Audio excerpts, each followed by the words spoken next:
Alright everyone, there's an important question we should all be asking right now, and that is, will Higurashi Gou continue? Or more precisely, will we be getting Season 2? And the quickest, simplest way to answer that is simply, depends on how Higurashi Gou ends. Is this going to be self-contained and actually wrap up in 4 episodes as of the time of this recording? Or is this going to actually set up the stage for a potential Umineko adaptation? Which, by the way, would be huge. I was seeing in comments that it would take at least 100 episodes, 25 a season, to give it a true adaptation. And they'll probably just talk about the first part of it. Could be wishful thinking, just based on how big this series is. However, it's still possible. Or is Ryu just tipping hats off to some of these characters and Higurashi Gou's actually got some places to be? Because, like I said, it really depends on how it ends. Because if Higurashi has some crazy horror, murder porn, plot twist, cliffhanger ending where multiple characters are looping and different Umineko characters are affecting different people and just crazy shit's happening, then I could see Ryukishi having another arc set aside that would really tie everything together and set up the stage for Umineko, which would give us time to go back into the first 4 murders that were completely skipped over and go, which is ultimately the backstories of all our characters, because think about it, if this is new person friendly, they've been watching crazy shit happen to our cast members, and they don't actually know anything about our cast members. So I would feel inclined to tell you that perhaps both. Perhaps we will get Higurashi Season 2, and it will be well received, and this can kickstart an Umineko adaptation. Do I think we're just going straight into an Umineko adaptation after, episode 24? No. I actually am anticipating a Season 2. I feel there is more evidence to suggest a cliffhanger ending than there is to suggest that Higurashi will end purely off the merits of setting up an Umineko adaptation. That just sounds like wishful thinking. I know Umineko characters have been introduced in episode 20, but feathering has been in the opening since, episode 2. We all saw that coming. That does not mean that Umineko is being adapted after this. I'm sorry, it's the truth. And again, there's a lot more evidence to suggest a cliffhanger ending. Now, in my previous videos, I've actually explained pretty detailed how Sachiko would get away with all of this as the antagonist. Just hair and feathering. No injections needed.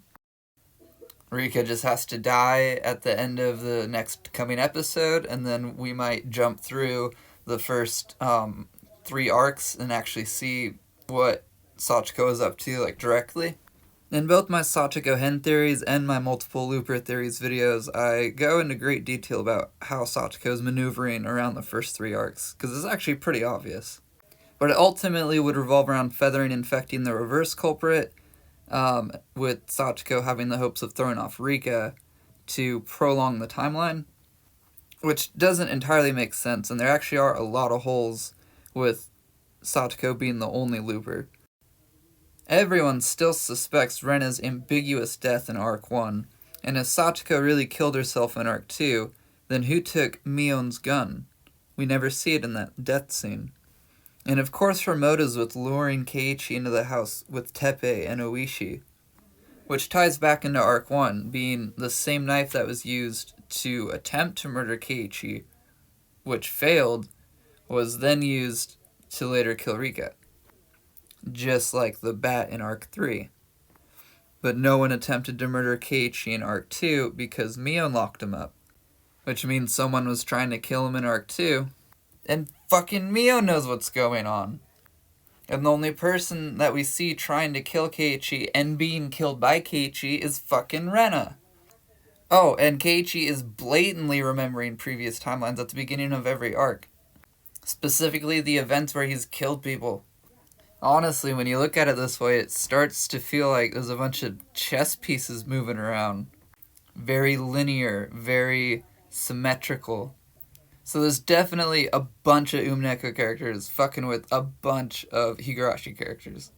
And this ain't wrapping up in 4 episodes. However, there's still light at the end of the tunnel for everyone, because a Season 2 of Higurashi Gou would completely set the stage for an Umineko adaptation.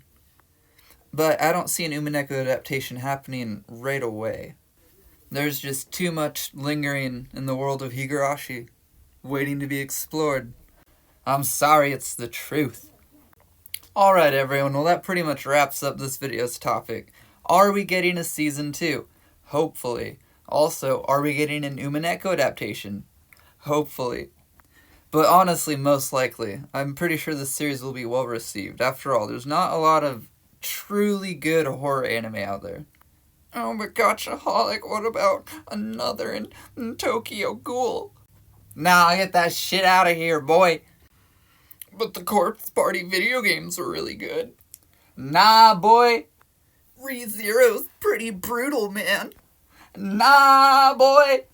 Madoka Magica and Future Diary had pretty good twists, man. Okay, yeah, those ones I. But Higurashi has set the stage for horror anime for a reason. So there will be more to come from this writer.